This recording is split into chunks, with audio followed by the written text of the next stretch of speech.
Do do do do do pow pow pow. All right, greetings from the wasteland out here in the survival pod. This is Freedom Phil, and what's the topic right now? It's funny to hear people that I would say are probably on the left, can't really confirm that individual, when they say Trump designating Antifa as a potential terrorist organization. This is concerning. And I'd ask why. Why is it so concerning?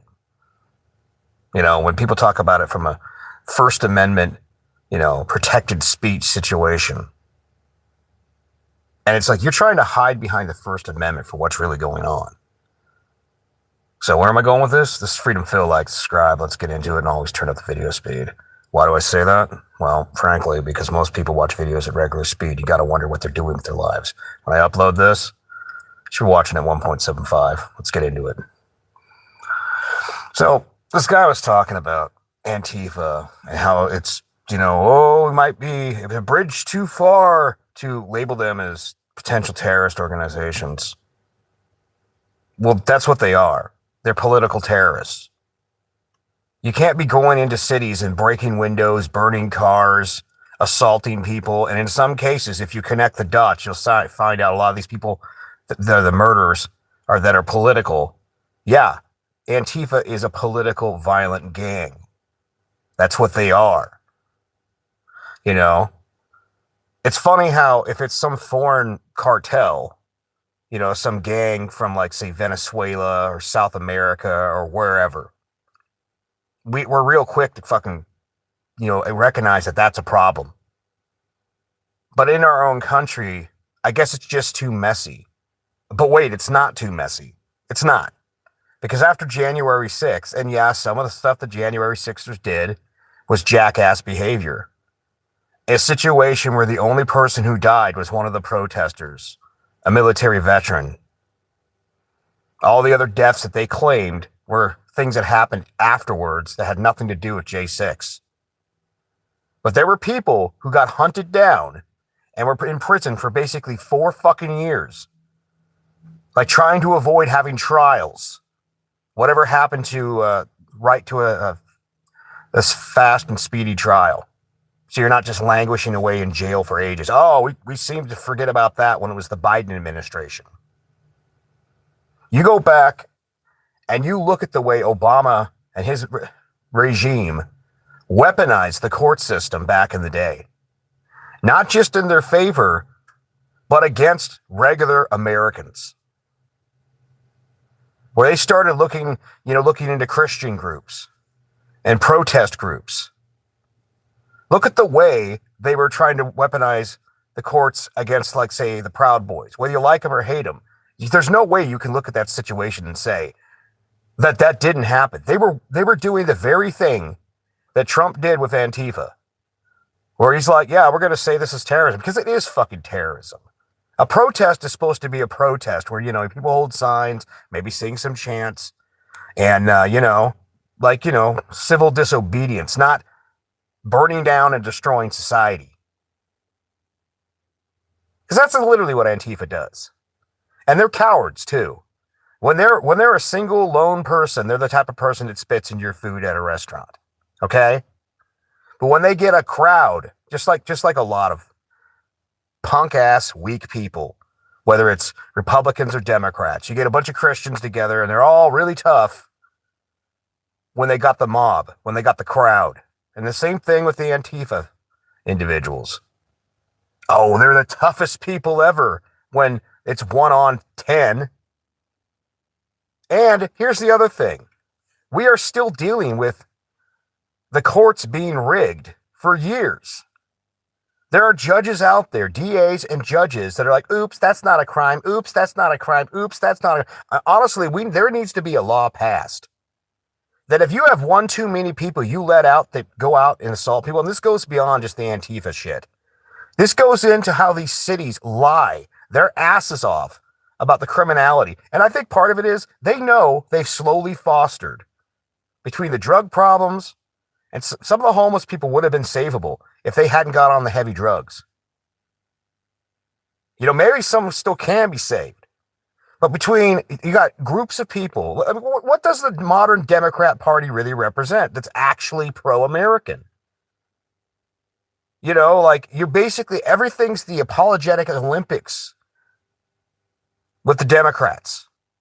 America's not so great. Other countries are great. They're literally making excuses right now for Iran. It's funny how there are more people pissed off in America. Actually, no, let me rephrase that. That's impossible, statistically impossible.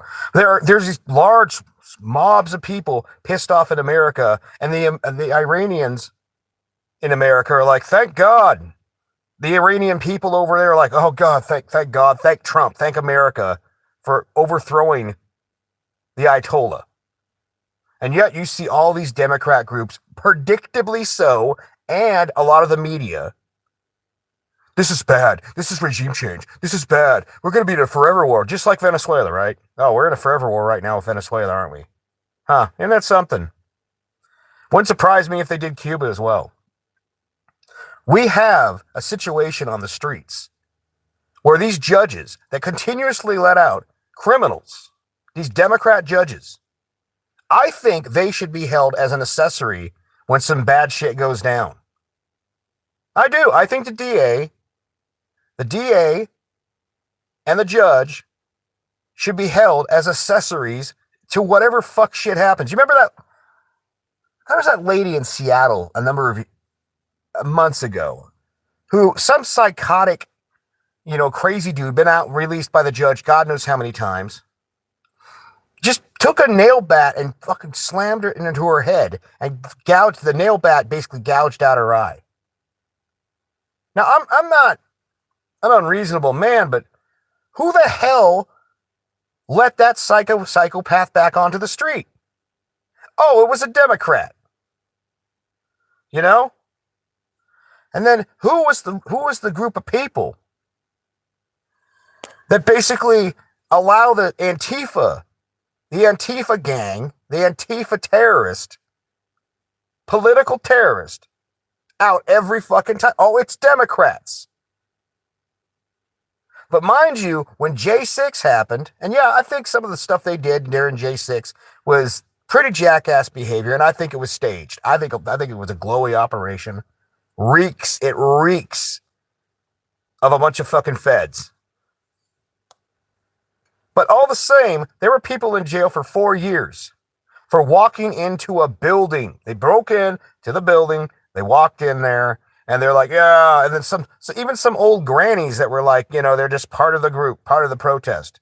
They didn't burn down the building. They didn't burn down cars. They didn't cause any fucking problems. So J6ers might have been in for 4 years in jail. For 4 years in jail.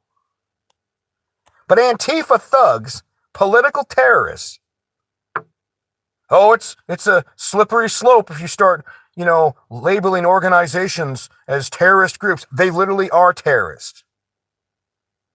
I have rag on the UK on a regular basis.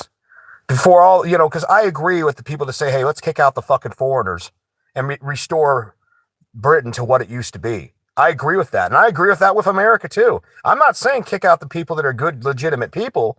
But if you got somebody, like that guy in Austin, some guy from Senegal went out and did a mass shooting because he was mad that, Iran got taken out. We don't need that motherfucker. Who let that motherfucker in? Obama. Like, we have a group of problems in this country. We don't have a major Muzzy problem yet.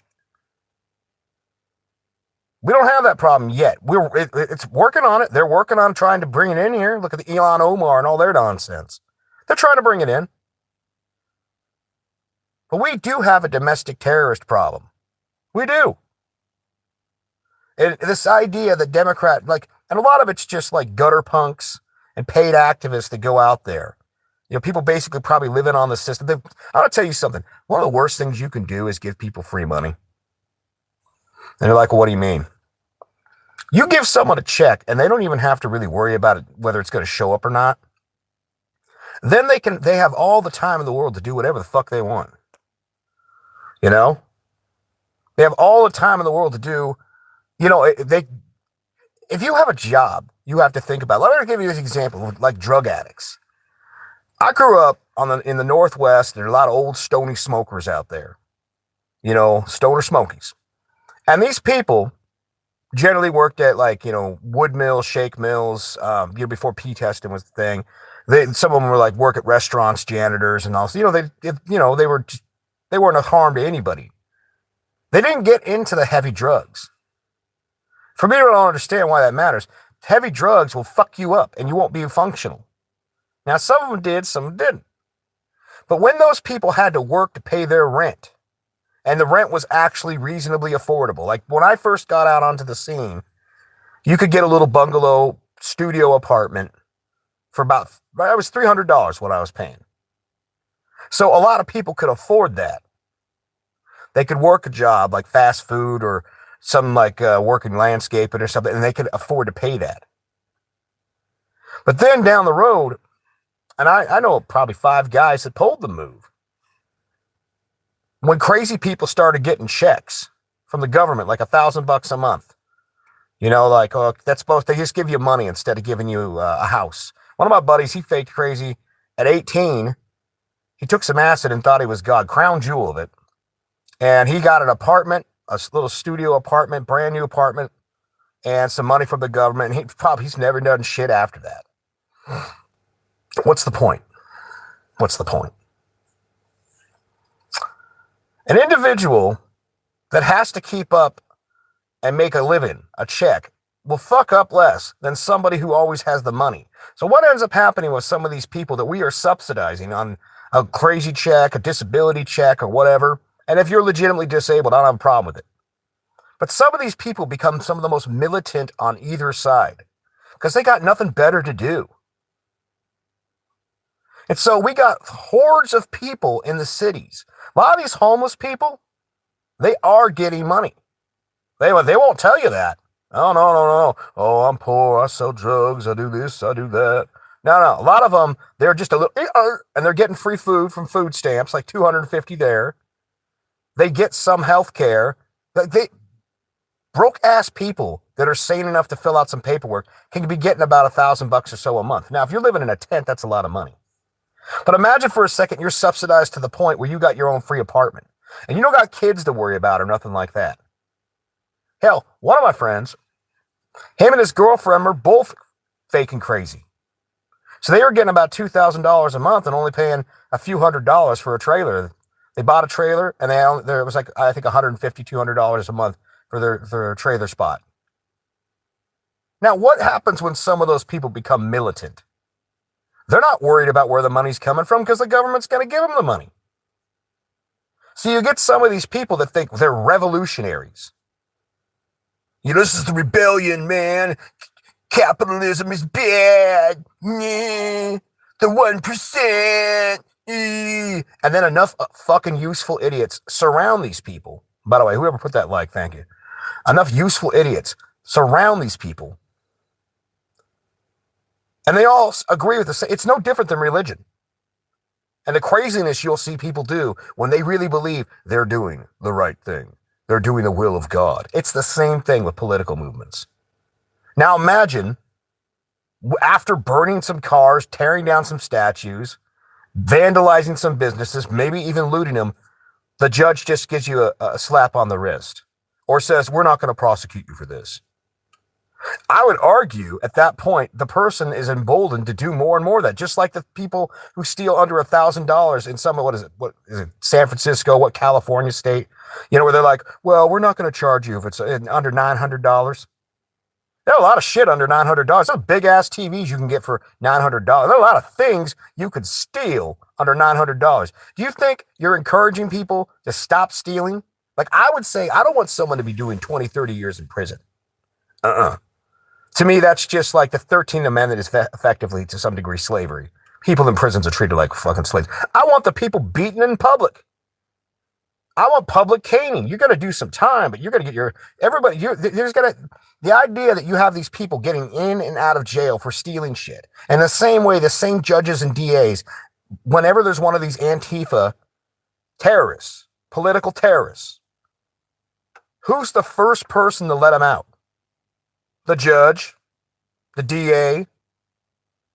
And why? Because these are the undercover foot soldiers for the Democrat Party. It is a terrorist group. And mind you, here's what will happen. Even the fact that Trump labeled these people as terrorists, they'll just come up with a new name. It'll be, oh, you remember Antifa? Oh, yeah, that was what we were called back then. They'll just change the name. It'll be no different than corporations. You know, some guy fucks up. Trucking's a great example because I know it. Some guy has some major accident, or hasn't paid his bills. And then they basically change the company. He owes taxes to the government. And so then they put the business under a new name under the wife. And they sell the assets to other people. It's like that. It's as corrupt as that. It's just a way that the Democrats, instead of actually having to get their hands dirty for what they believe and doing it out there, like they'll encourage these people. They just use these Antifa thugs, these political terrorists, as useful idiots. And because a lot of those useful idiots are living on the system or living with mama, and you've got a bunch of other people around you, just like with religion, all saying the same thing, what ends up happening is that these people end up becoming more and more of a fucking blight. No, if you think labeling Antifa as a bunch of terrorist group is a bridge too far, well, remember, they didn't have any problem chasing down the J6ers.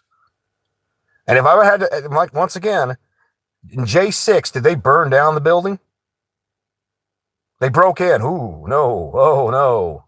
There are people in jail for 4 years. Pretty much the whole Biden administration. 4 years. Some of them without trial. You really put that in perspective for a second. Meanwhile, you got another group, political terrorist group, Antifa, literally breaking down, burning down. You remember Chaz in Seattle, the Capitol Hill Autonomous Zone? Or do we all forget that? You see these people destroying your society. They're actual terrorists. But people don't want to acknowledge that. Just saying. It's my thoughts. Freedom Phil, like, subscribe. Later.